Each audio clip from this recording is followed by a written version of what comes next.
All right, Grant, pre-show shenanigans. You know what? We're going to start today with an embrace debate. Okay. There's been a lot of team building videos on TikTok. Team video, like you pick the play, like people go against each other, they pick the Yeah, players. 82-0. Yeah. The NBA Finals started today, and that is nowhere to be seen in the basketball Now, community. now I've seen it a lot on my Twitter page today. That and the football one too, 17-0.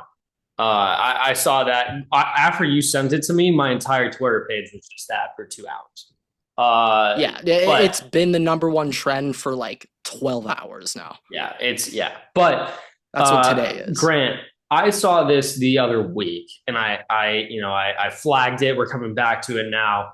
These are two teams. They're preset teams, okay? And I was looking at these two teams, and it's asking you to pick between the teams, like which is better.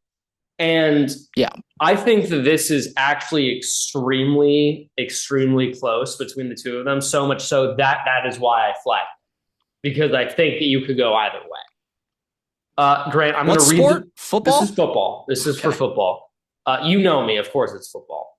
But I'm going to read team one, and then I'm going to read team two. Okay, so just try to keep track in your head as I'm going through it. Team one. Josh Allen, Jahmyr Gibbs, Jamar Chase, A lot of J's. Is the J team? Is that the theme? Puka Nakua, Oh, well, change it up. Trey McBride, the Broncos defense, and Sean McVay. That's gonna be tough. That's Okay. gonna be really tough to beat. Really tough. Or is there any overlapping players? There's Any? no overlapping players. Okay. Okay. Team two, Grant, Lamar, Bijan, Justin Jefferson, JSN, Brock Bowers, Texans defense, and Andy Reid for the head coach. Yeah, firm on team A there. You're Firm on firm it. on one? Big QB difference. Big QB difference. I think Lamar, the running, we might be on to phase two of Lamar Jackson's career. Now, the good news is he's like actually a very good passer, and I never thought I'd say this, but he actually significantly improved as a passer, He like has especially in the significantly past improved. 3 seasons, really taken a step up there. But I'm gonna have to go with that team one. Like it's pretty much washes all around. I think McVay has a little bit of a bump over Andy Reid right now, and Josh Allen over Lamar right now, I think. I Like would say Gibbs, though, Bijan's more complete, but that fall off isn't that big. I would And then I would receivers are a say though, wash. I would say though, like just thinking objectively, receivers, Puka, Justin Jefferson, Jamar, and JSN, like wash all around. Yeah, those are But just washes. Texans defense, I would take over the Broncos. I would do that. Uh, I would take Josh Allen over Lamar. I would probably take Bijan over Jahmyr, and then I would probably take Sean McVay over Andy Reid and Brock Bowers over Trey McBride. So I'm like, that's a complete wash because you have Well, one I think over the two, quarterback two in this over one. coach gaps, I think that means a bit I more. think Now, the defense gap, that makes you think twice. That makes you yeah. think twice. But I'm gonna go with quarterback and coach. I'm gonna go with Yeah, this. I guess like you have Bijan over Gibbs, Brock Bowers I over think that's slight McBride, though. and Like and Bijan's more yeah, complete, no, I would agree but with I that, mean, but Gibbs is the next best thing you could I'm possibly. just saying like if the wide receivers are a wash, you have three things over for team two over team one, and two things for team one over team two being the quarterback and the head coach. Sure, I just think that matters. But those are the two most important things, on the team. And like you said, Gibbs, to Bijan is not that big, but I would say Texans and Broncos is a little bit bigger. I mean, I'm just McBride thinking and for Bowers. fun. Lamar Jackson with Gibbs as his running back might be the most must-watch football of our lifetime. You cannot miss a snap if they're on offense. No, yeah, no, That would that's be a art. that is a headache for defenses. It would be art. for sure. Okay? We'd be coming up with new things in football. Okay. New terminology. Yes, a whole new lexicon here. Yeah. That would be something. But I think on the topic of the 82-0, 20-0 teams, how that's shaping up right now, I feel like there hasn't been this much hype since like Immaculate Grid. I highly doubt this thing is going to last as long as Immaculate Grid did.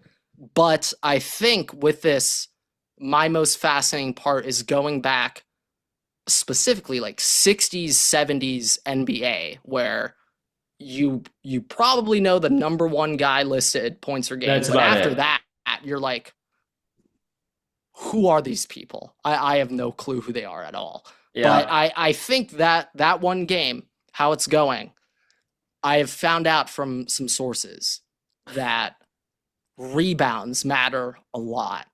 And with that in mind, for anyone making teams out there, fat lever, okay? Fat lever at shooting guard, giving you 20 and 10, cheat code. Not fair. Like that right there, gold.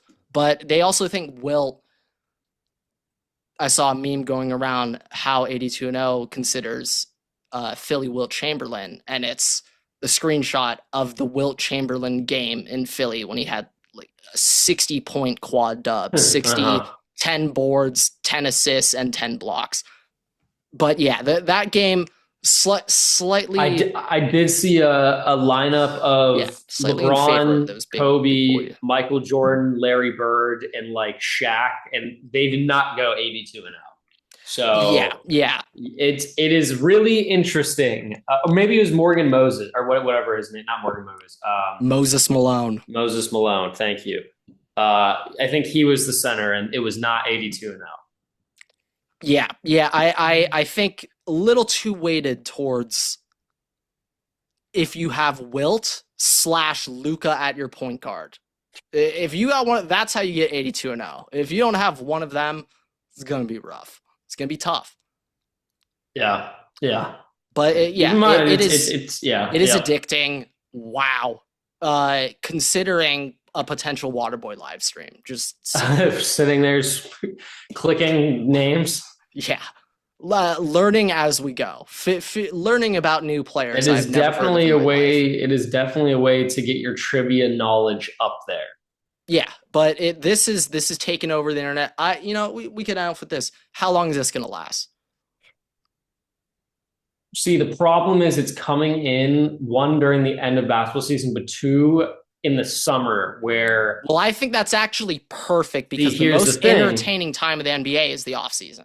Well, here's my thing. It's not because it's related to the NBA, Grant. It's related to kids sitting in class, specifically college students sitting in class. You're right. You're actually correct. Clicking it because they don't want to pay attention. You're right. You're actually right. And that's why Immaculate Grid did so well, because it's all the students. Do you know when that dropped? Do you remember the month and year? 27. I want to say it's a 10. Not 2017. I want to say it's in the 2019. Certainly a post-COVID invention. It might have been during COVID, low key. When did Immaculate Grid start? It might have been during COVID, low key. 2023. April 4th, 2023. Wow. It's much newer than I thought it was. Yeah. Okay. So you know what I was thinking of? I might have been thinking of like Weddle though, like Wordle. They did with NFL players, and it was a whole like thing that might have come out beforehand. Or Podal with the NBA. Yeah, well, I think that one was newer, but because that's Pod, and I don't think he was around in the 2010s. Yeah, no, but I mean, Wordle, Wordle really inspired all these. Yes. Yeah. Wow. Okay, but all right. I think that's gonna be the pre-show. 82-0 taking up way too much of everybody's time, but you're actually correct. It releasing in the summer. That's really going to hurt the staying power. Like the Immaculate Grid dropping in April, that is 2 months of getting everyone hooked. Oh yeah, no, it's when are the students in class? Then it's just in your routine. Then if you love it, it's now just part of your routine. Yeah, it's are the students in class or not? Because that's when the Immaculate Grids come out. That's when the Wordles come out. That's when you got the people who start their days with that kind of stuff. Well, I remember there was a nice period of time where early in the day on Twitter, people would be genuinely heated if you spoiled the Wordle answer for the day. People would That be was the start of the Wordle craze, though. genuinely heated at you if you spoiled it. Yeah, that was Take me back. LaShawn McCoy saying that Han Solo dies. That's an all-timer right there. He has another, I think. It was also like he was also like, somebody spoiled Avengers. They kill my dog Tony Stark. That I think was LaShawn McCoy. Okay, that may have been it. But I swear, he tweeted, "They kill my dog Tony Stark." Everyone's like, "Bro, the movie came out 8 hours ago." Like, but that was also the same thing for Han Solo. Like, the movie just came out. He's like, "Why are you guys getting mad at me? Go watch the movie." I'm like, "Dude, it literally just came out like last night." It might be a bit then. It might be that. Might be his thing. The second time, I think he did that because of the reaction. Yeah, the Han Solo one. Han Solo was definitely not intentional, though. Shady is evolving over there when it comes to being a little Twitter meme guy over there. So, all right. But okay, on to the episode. Without further ado, what is going on, everybody? Welcome back to another episode of the Waterboy Podcast. Today is episode 386. And Victor Wembanyama saved the future of the NBA. Well, or not did really. He? The Thunder still have 1 million picks, and so did the Spurs. Also, the Spurs, continue with the intro unless you want to just start there. But Victor Wembanyama saved the NBA. It has been a long time coming. I would have had NFL updates in this intro, but I'm not really sure if anything's happened over the past week. Dangerous retired today. Myles Garrett went to the Rams. Great. Yeah, that one I just put in the back of my mind because it's like this is just a typical Rams offseason. Nothing new here. This is just what they do. Jared Verse got sent to Ohio. Yeah, there is no bigger loser in that trade than Jared Verse. He's back to Ohio. So didn't even know he was from there. Just casually not saying anything happened when the biggest trade in the NFL, like in the past couple of years. Well, I mean, the Rams kind of like do this all the time, but my instant thought when I saw that was the Ty Simpson pick is even weirder now. Now, here's the thing. I have a defense for it, and we'll talk about it unless you just want to start with the NFL. Let's get in. Let's get into this now. So here's my thought process. Because I saw everybody being like, "Why the fuck would you draft Ty Simpson if this was your plan the whole time?" Obviously, we've talked about the Ty Simpson thing on this podcast. You guys know we both think that it was stupid, and also there was connections to Ty Simpson's family by Les Snead. It makes it look really weird. I'm not gonna stamp. Not gonna have a Waterboy official stamp on that claim. Just an interesting thing that we're not saying that it's a conspiracy. Well, we're not saying that it's for sure what happened. It's a Waterboy conspiracy. But here's a theory. A water theory. Yeah, the theory of the way of water, whatever the avatar is called. But here's my thought process, Grant.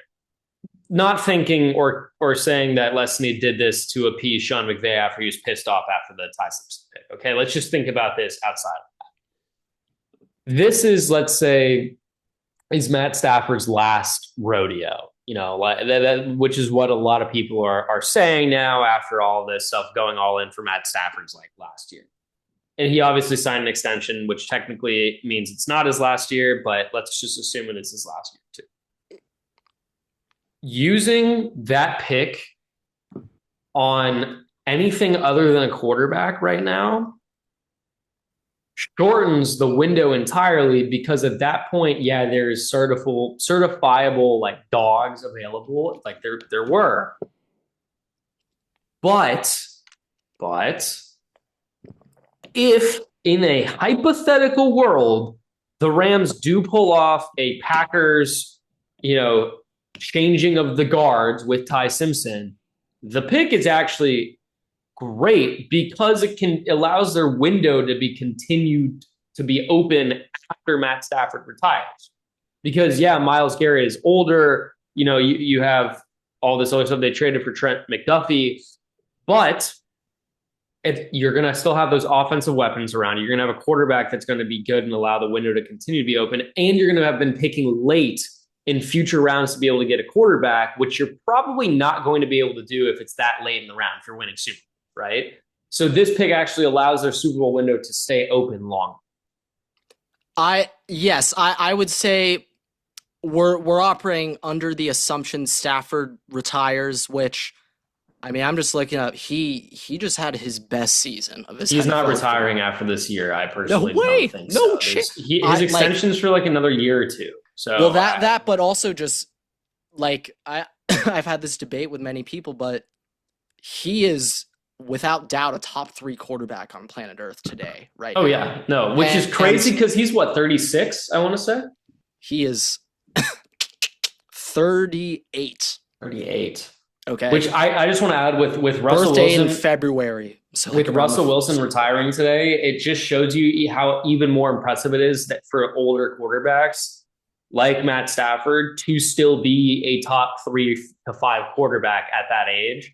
Because Russell Wilson, like, he's no chump. That's not an MVP, but Super Bowl winning quarterback and a guy that was an elite quarterback for many years. And yeah, I mean, I could go on about how the Seahawks handled Russell, yes. like just a double mistake. Okay, Mm-hmm. they mess up two ways with him, but yeah. But yeah, I mean, Matthew Stafford, Ty Simpson, very different, but we're not. It is the correct version of the Michael Penix picks, where they're like, we don't think we'll be picking in the spot to be able to get a quarterback in the future because we think we're going to do so well, so we're going to get the quarterback now. That's kind of what the Ty Simpson thing is, but like actually executed, hopefully properly.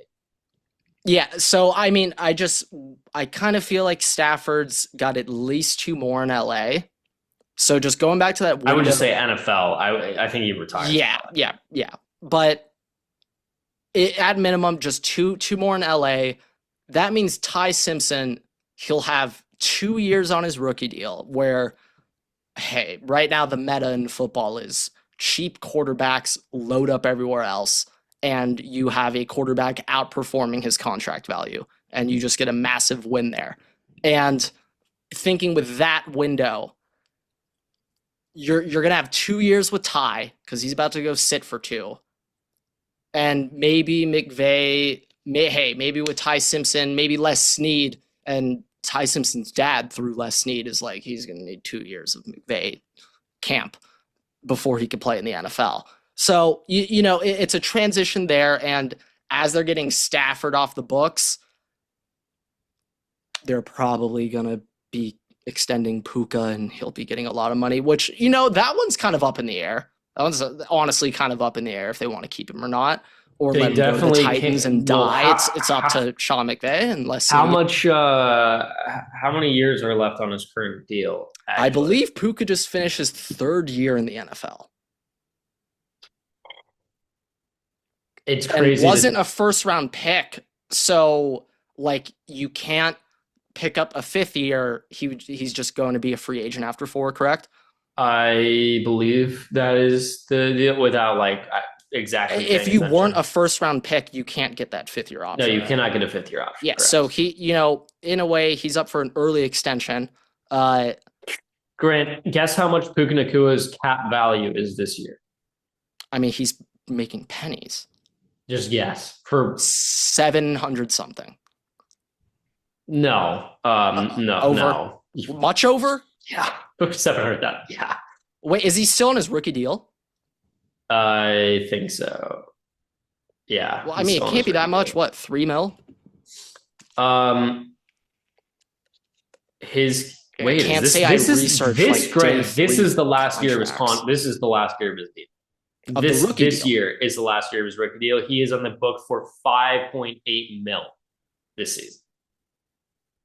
Yeah, so another debate going around. Drake London just got a bag, and I want to shout out my car guard brother right there. I remember you scootering around in my same little apartment complex. I'll be honest, Drake, did not think you'd be an $130 million guy.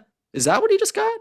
Was it? I think so. I like also it's 35 over 4. So well, yeah, I just want to add Pretty good. The Rams have 82 mil in cap space next year. Yeah. So, and that counts Garrett already, Myles Garrett.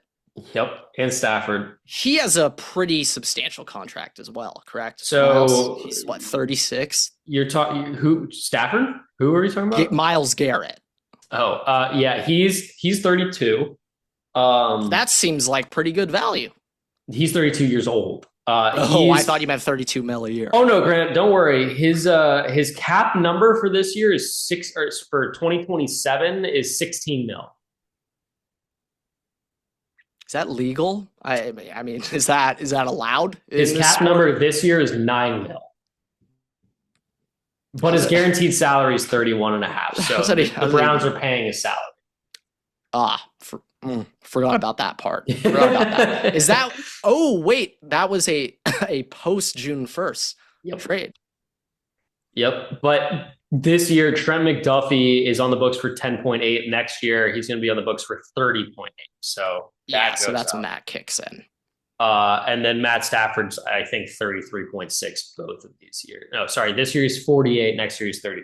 Yeah, but I mean, hey, this is what the Rams do. They go out and acquire elite talent, and they're willing to do it at the, priority positions: quarterback, receiver. Well, they edge, do corner. They do what a lot of us, I think, make fun of people for doing in dynasty fantasy football, where it's like people like trading players for picks, and it's the Family Guy meme where it's like, a mystery box. Anything could be in the mystery box. It could even be Myles Garrett, and the Rams just are in theory, yes, it could be, but the Rams are just going to be like, we're going to take the dude who is actually fucking Myles Garrett and not even worry about the rookie who could be that in 7 years. Well, I think another underrated aspect, because people are like, oh, Les Snead, he just doesn't even care about the draft. The Rams smash rounds 2 through 7 almost every single year. They get quality contributors in those later rounds nearly every draft. So they are still scouting. They're still just the first round logic. You know what? If I was drafting first round players the same way Les Snead was, I would also be trading my first round picks away. Yeah, I mean, I think it makes sense that they are giving up their picks because they're a bit later, and other teams really value the first round picks. But as you're just bringing up, you have them on the rookie deals. You create a little mini 4-year window right there. Browns right now, they are kind of a disaster with how many missing pieces they have. I also feel like if you're Cleveland, Denzel Ward better not be on this team in 7 days from now. Or if you keep him on the team, it's just like, what? Why? Well, at this point, you should be able to get exactly what should have packaged him with Myles Garrett to the Rams. But they should be able to get exactly what the Jets got for Sauce. Was Sauce still on the rookie deal? How much did that contribute? No, I think he had an extension. I'm really not sure, to be honest. But Denzel Ward needs to be off that team. Did Garrett sign an extension yet? Last year. So I think Sauce also would have signed an extension. I think he did. Yeah, he did actually. Now that I remember, he did. But I think that's just going into effect right now. But regardless, it's an interesting time to be a Browns fan. But also, if you're the Rams, oh goodness, running it back. They were very close last year. That Seattle Rams playoff. Well, first, both of those regular season games.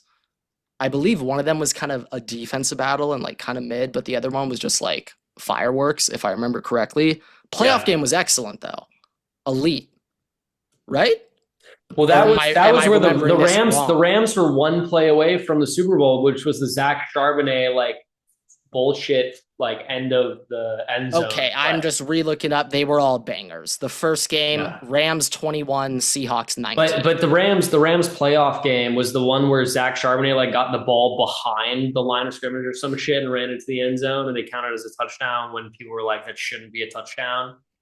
or Yeah. 2 point, maybe it was a 2 point conversion. I don't remember what the fuck it was. Ooh, that I am vaguely remembering that now. But that was the play where everybody was like, the Rams were like that play away from going to the Super Bowl. Yeah, but I mean, Rams, I think that was something they were missing. It was an impact edge to just by himself get third down stops just by himself and drives. And now they have potentially the most impactful non-quarterback in the NFL right now. Probably is. Yeah, yes. Because at least the wide receiver is always interchangeable. The defensive ends, though, like that pressure, like Yeah, my it's thought is always just in Myles wide Garrett. receiver. In theory, you are somewhat quarterback dependent. Well, Yeah. actually, you are. You are. With Justin Jefferson. You are, for sure. But for an edge, if you're like that, the only way to stop you is if they send a triple team. Yeah. Doubles. We'll see. Aaron Donald's apparently mulling coming out of retirement, which that would be just a disgusting front. There would be classes taught about defensive linemen. There might be a class action lawsuit against film. the Rams for like insurance purposes by the quarterback. Carson Beck might retire tomorrow if Aaron Donald comes back. I will say though, the low-key winner of this entire offseason, well, honestly, Brock Purdy is so pissed right now. He is so pissed. I was going to say the low-key winner of this offseason is Joe Burrow, but then I remembered that Zach Taylor didn't get fired. So not necessarily. No, that's correct. Nobody won more than Zach Taylor. Is that how he is still employed in Cincinnati? Well, I do know how it's. But the entire AFC North just had a sigh of relief, like at least for Joe Burrow. Joe Burrow, he'd have Garrett, Crosby, and then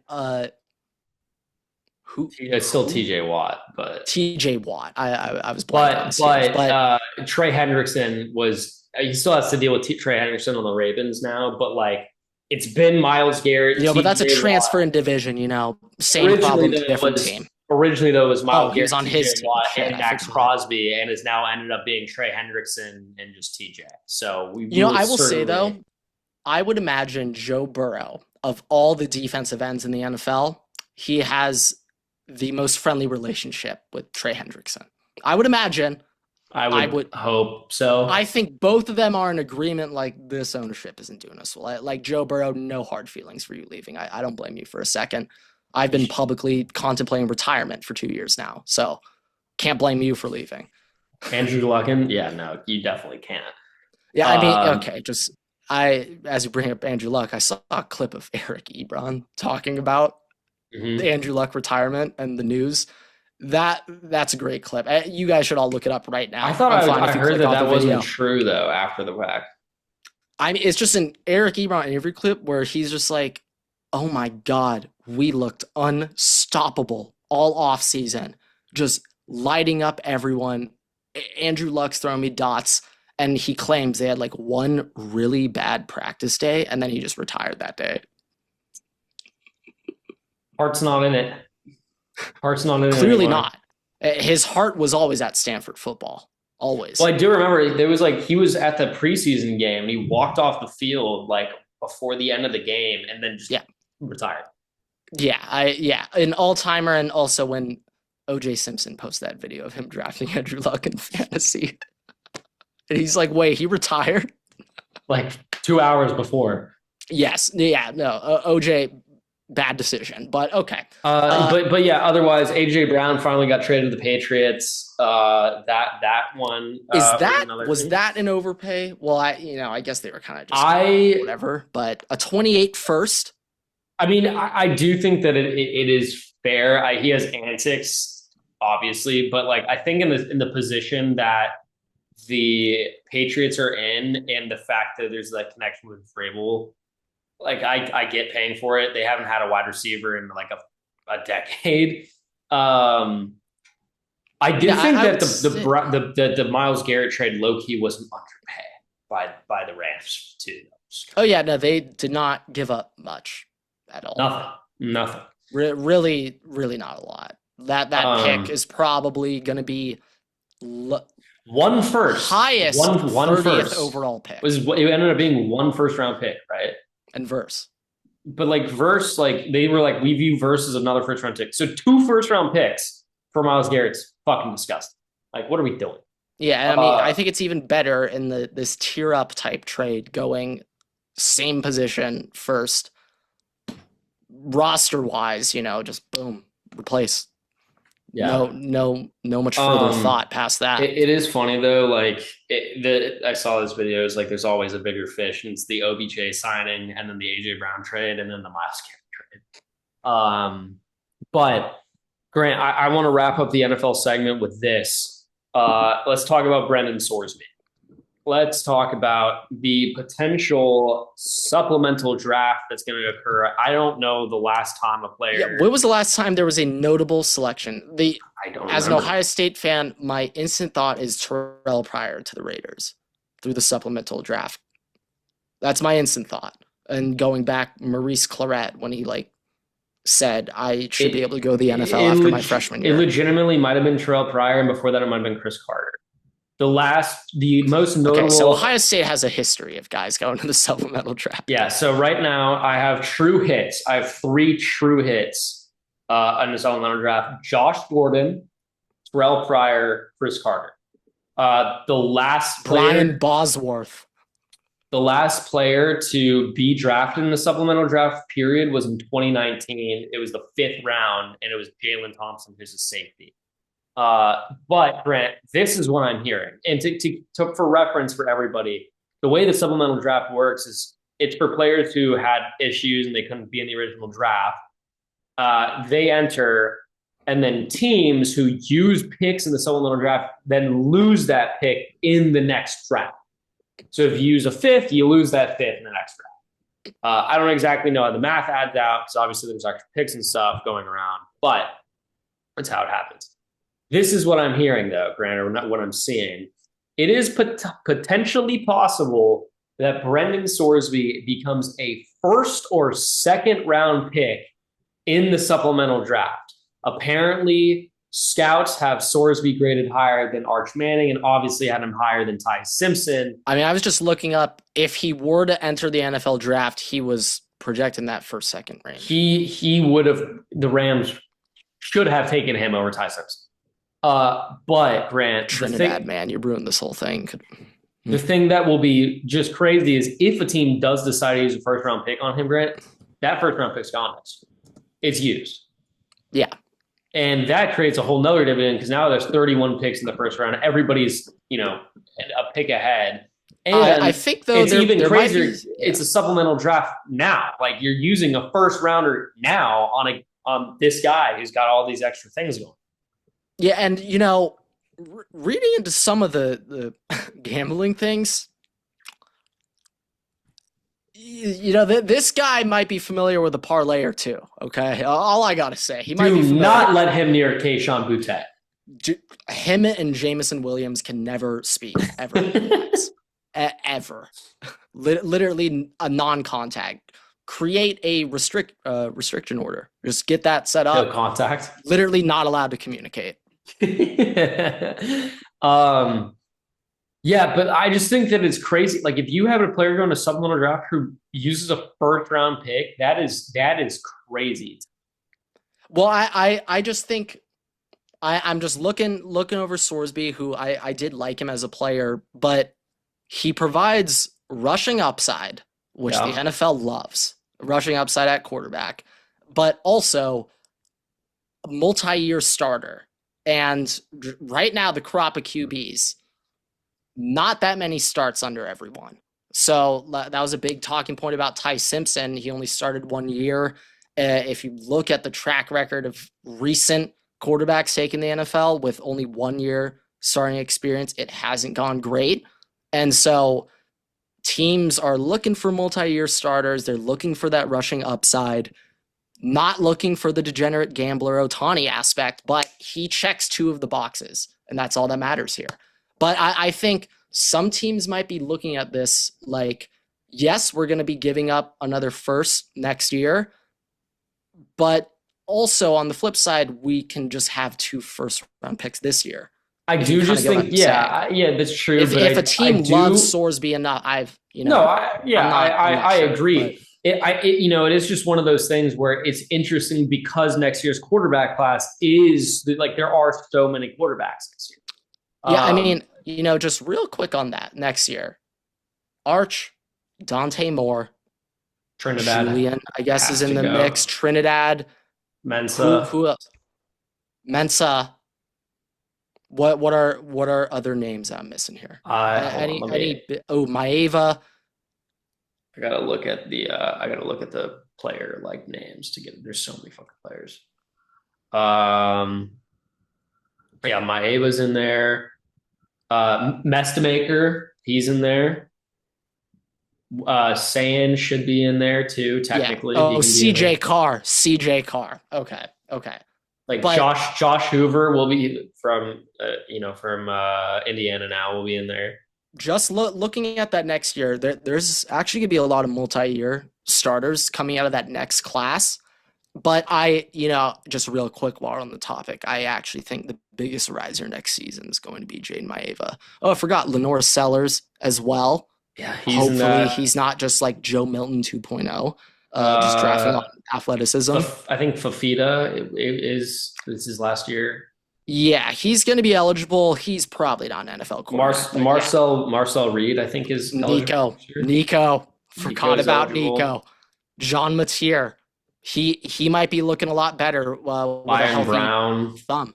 Damon Williams as well. Yeah, a lot. Look, we can keep going. There's a lot. There's a lot. We got a lot. But the bigger thing is a lot of those guys, they have to go. They're out of eligibility. So yes. They have to. But looking at that, there's actually a lot of interesting names. So, yeah, kind of with that thought, though, I kind of doubt a team would use a first. Second, 1,000,000%. Second, I think for sure you would use. Now, is that supplemental draft? How is that order?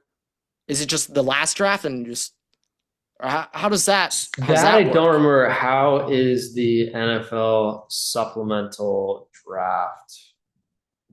How does it work? Let's see. Draft order. Unlike the standard NFL draft, the supplemental draft order is not as strict. Where first, teams are categorized into 3 weighted lottery tiers based on their win-loss records from the previous season. First tier is non-playoff teams with 6 or fewer wins. Second is non-playoff teams with 7 or more wins. And then third is teams that made the playoffs.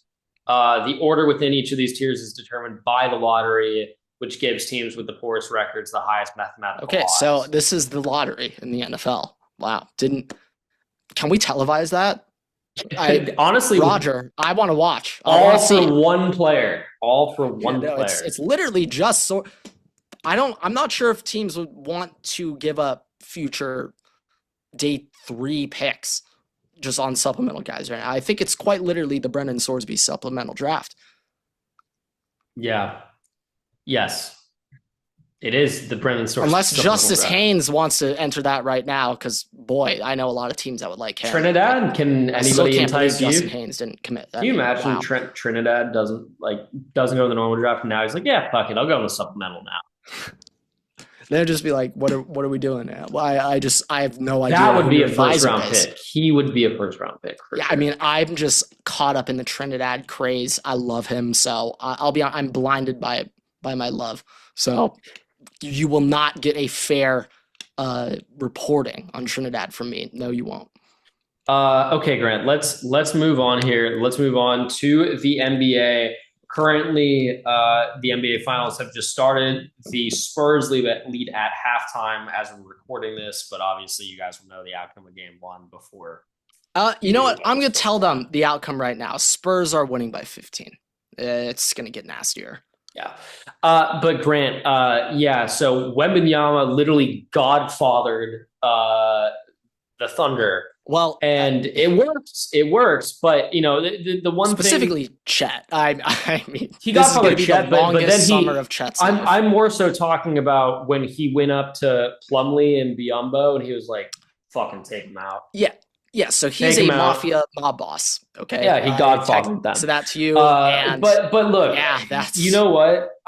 I saw this clip. I saw this Tony clip Soprano over there. after exactly. I saw this clip after the Spurs won the series, and it was like everybody cheering for the Thunder. The fact that the Thunder lost, and the Thunder were like, "Why are you guys cheering? We were trying to protect everybody." And we're like, "From what?" And you were like, your dynasty is Protect over. who? Protect the league from the Spurs dynasty because Wembanyama's 22, Castle's 21, Harper's also like 21. The team is incredibly young. It's incredibly young. Harper's 19. Yeah. They're going to actually be a dynasty. But here's the difference. At some point, we're all going to be sick and tired of the Spurs. Maybe that's already happened for you. But Wemby's going to be one of the most hated players in NBA. The Thunder, they are legitimately disgusting to watch in the worst way possible because of the form of basketball they play. And I would rather have a dynasty that's not doing that than a dynasty that is dropping to the ground like I fucking shoved them 15 yards, right, with the force. But the thing is, like, the moment that the Spurs decided to stop fucking around, just like, if you guys are going to go to the ground, we're going to fucking run through you anyways. Like, I'm calling in my enforcers. Olympics running through Howe's fucking chest. Like, that's what, the moment they started doing that changed everything. And I'm hoping that, like, one, the NBA started seeing how poorly received the shit the Thunder was doing was by the fans, but then two, the fact that they're just going to be injured because the other teams are just going to start fucking hitting them hard because they're going to flop anyways. Might as well get your money's worth. Yeah, and I think that is honestly the biggest margin for this series, the biggest outcome, because that might change the way that the league is ref and also the way that the Thunder play and the way SGA Well, you're plays. Talking like next season with a Thunder. I'm talking next season. Not the Spurs. Yeah, not the Spurs. Okay. Yeah, no, I'm talking about the next season Knicks, with the Thunder. They might be a little undersized compared to the Spurs, but I mean, that might be the most dog team in the NBA. Like, those guys are not flopping. Knicks go hard. They are not. Knicks go hard. And I mean, personally, I'll cheer for the Knicks in this series. I would love to see Cat get a ring. But wait, you do want to see Cat get a ring? Yeah, I think everybody is like, you're just like, dude, like, he fucking loves Minnesota. He still cheers for the Timberwolves when they're not playing the Knicks. Like, he might honestly cheer for them when they are playing the Knicks. Like, fuck. Like, you might as. I don't think I know a single person in Minnesota who's like, yeah, fuck Cat. He might be a little zesty, but, nobody's like, fuck Cat. I'll be honest. Cat is without doubt top 3 favorite player in the NBA for me right now. Yeah. I love him. Yeah, no, for sure. Absolutely love him. For sure. But, I just, it's also the underdog situation for the Knicks, but just on the OKC bit, like, sure, the Spurs might be a dynasty, but, like, you would have had a dynasty one way or the other, regardless of which team fucking won that series. I think we just spawned a little double dynasty, and we're going to have the Western Conference Finals. It might be cinema for the next 4 at minimum. Timberwolves, fucking move to the Eastern Conference. Move to the Eastern Conference. Yeah, I mean, geographically, it could make sense, too. It makes sense. Yeah, I mean, the Bulls are already in the East. There's already teams in that region in the East. So Milwaukee, I mean, just get us in that. Get us in that. My favorite thing, though, is I have this thing replaying right now. Because this is what I set to remember this. It's just a clip of Plumlee running through Jared McCain, and Jared McCain's like, "Hey, bro." Yeah. Plumlee, he is without question one of my least favorite, primarily because of how it was at Duke, but I never thought I would say I respect Mason Plumlee, but I do. I never thought I would say that sentence if you were to ask 5th grade Grant. Oh, no, never fucking thought about it. Never. No. But I think one thing with the Spurs that is, like, kind of overlooked is how their money's spent right now. I know a lot of it's tied up to Devin Vassell and Fox, and they have replacements for those 2 guys. If anything, they're already being kind of replaced. Fox is still young. They're younger, though, isn't he? Well, it's a deceiving thing. I think Fox, I'm going to guess, I'm not 28's my guess. Okay. He is 28. Wow. All right. Pretty good at that one. But kind of similar to Trey Turner and an aging guy entering his 30s. Like, what makes Fox special is the speed and how fast he is. And I'm not sure what that's going to look like.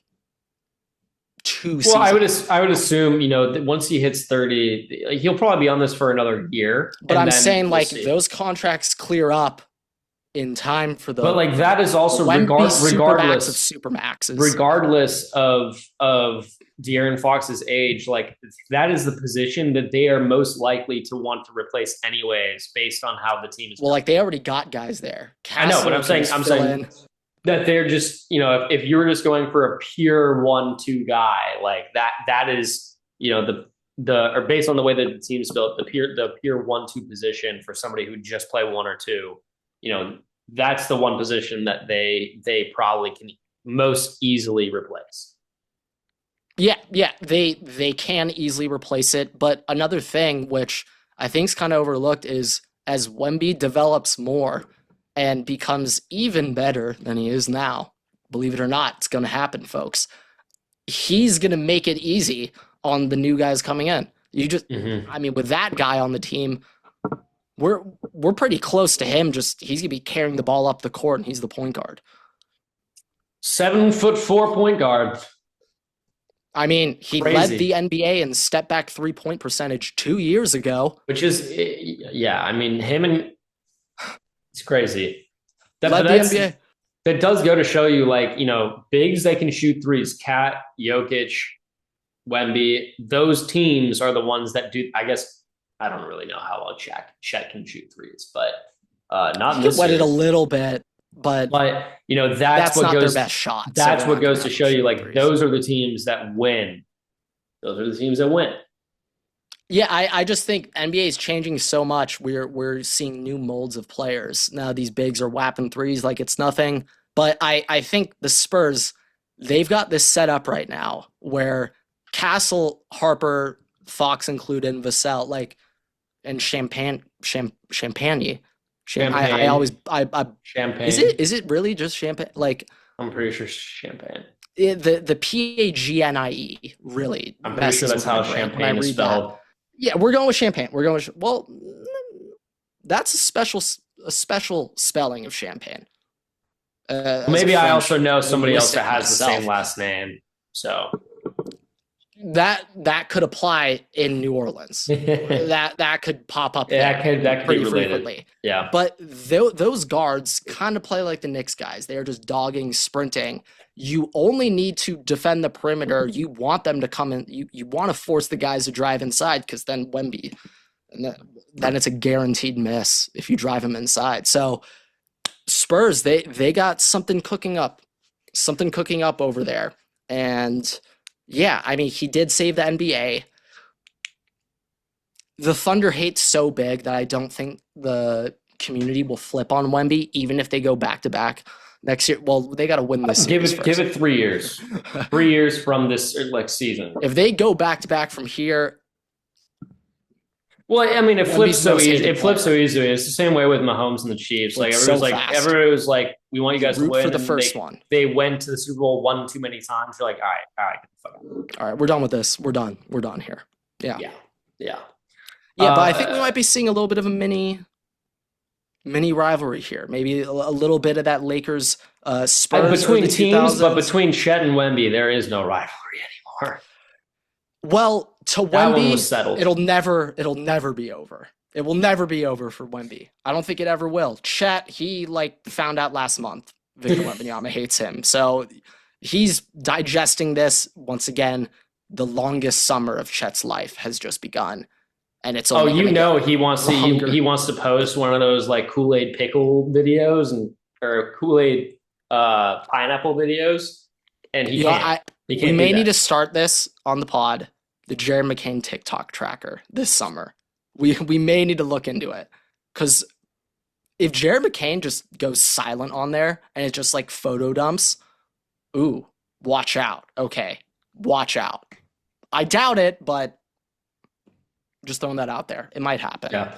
Okay, Grant, let's wrap up here with some Dodgers talk. I know you had a point that you wanted to make. Yeah, Baseball America updated their top 100 prospects today. Some interesting movers, but in terms of the Dodgers, the big mover is Jose DePaul has been bumped up to the number 5 prospect in the MLB. He is absolutely tearing it up right now in Double A 320, 422, 536 slash with a 958 OPS over 49 games, 194 ABs. So a substantial time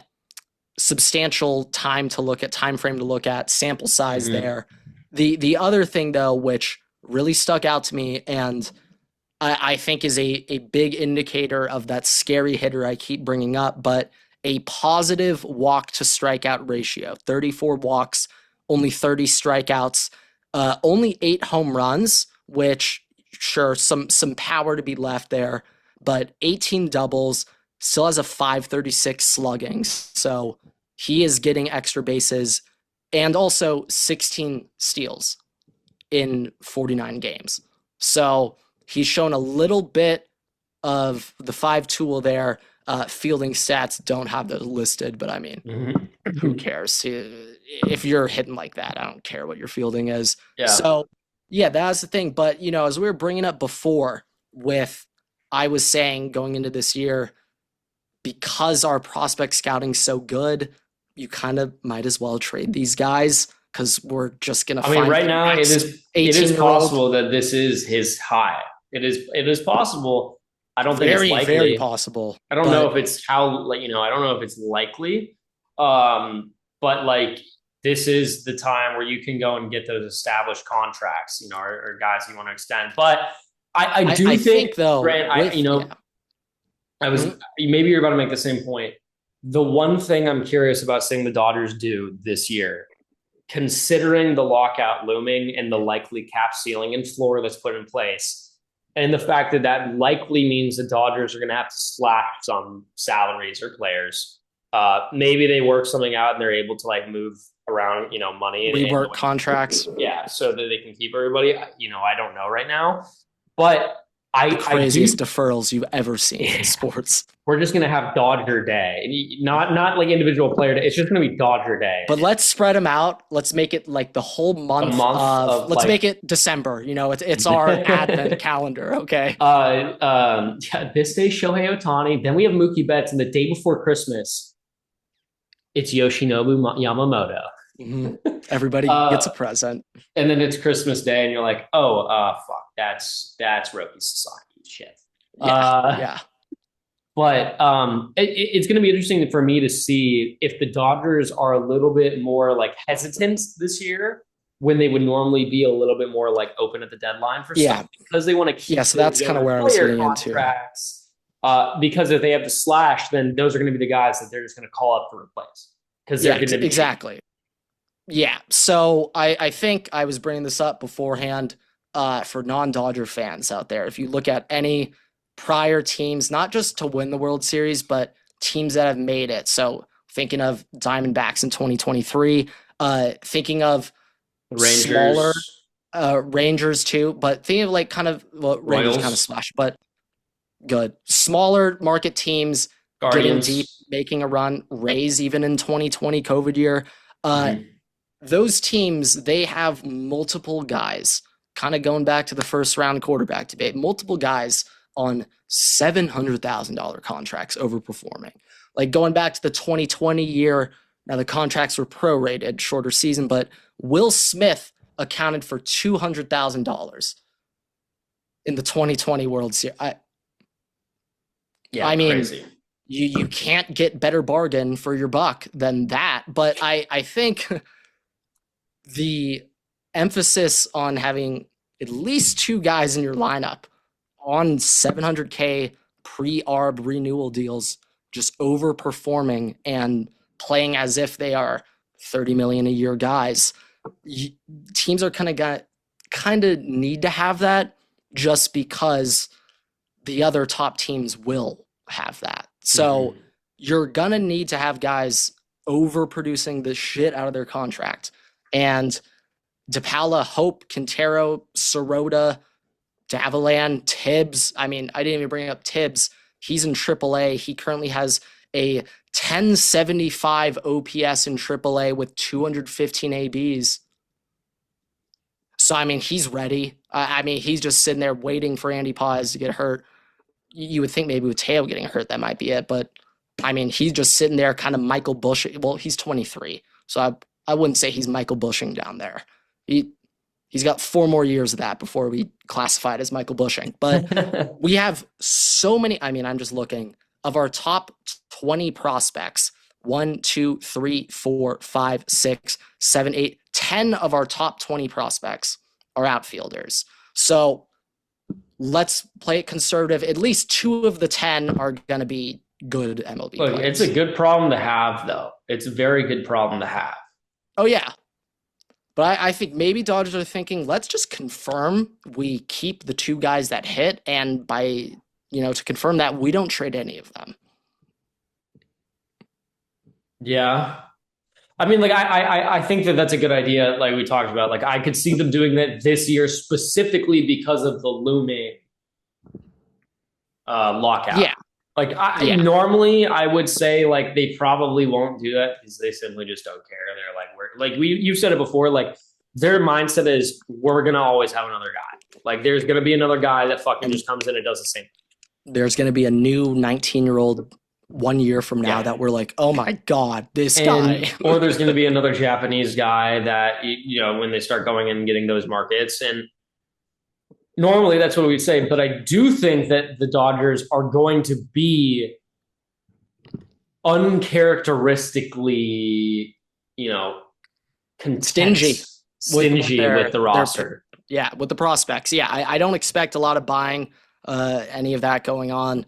They'll do some baby deals, right? Sure. Mm-hmm. Pick up a middle reliever from the Pirates who has like a 4.2 ERA, and then he'll have a 2.8 when he comes here. They'll do those type of deals, or deals that they did to get Tibbs, for example, trading away Dustin May for Tibbs.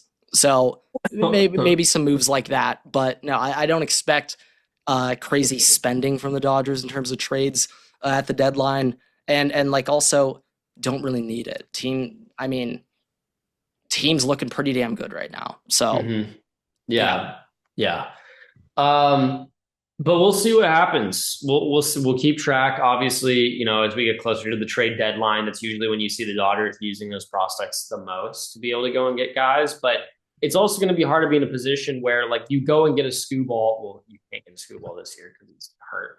But you go and get like in 2029 Paul Skeens, right? Like, you're not going to get one of those guys where you're going to end up having to give them an extension because that money might immediately have to get cut off the books.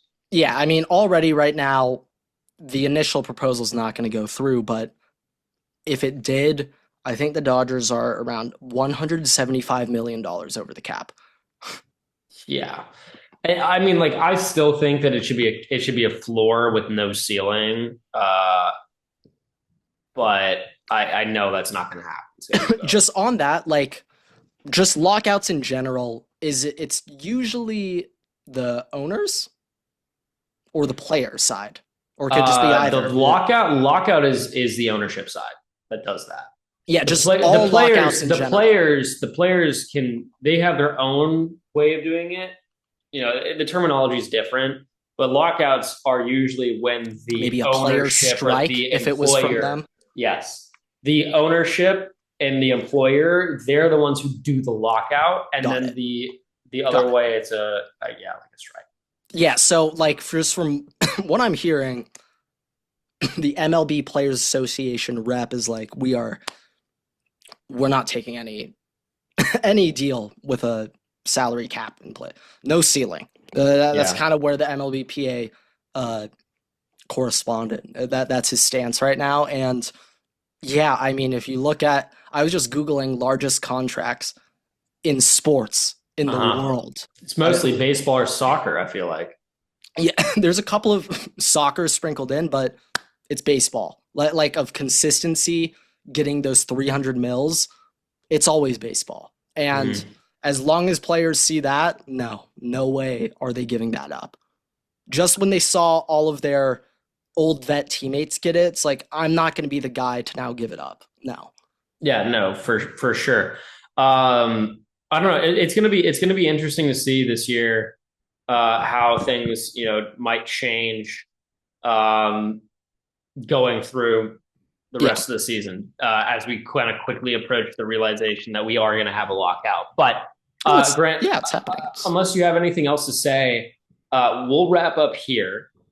Yeah, no, that's all. That's all I got. And so. so with that, thank you guys so much for watching, listening, rate us 5 stars. You can find us on Spotify, YouTube, Twitter, TikTok, and Instagram at Waterboy Pod. You can follow me and Grant on Twitter at Everett Stakes and at Waterboy Grant. We post episodes every week on YouTube and all podcast platforms. Make sure to subscribe and turn notifications so we single episode. We also post exclusive content on TikTok and Instagram as well. So make sure to check us out there so you don't miss anything else. And with that, we'll see you guys in the next episode. Waterboys out.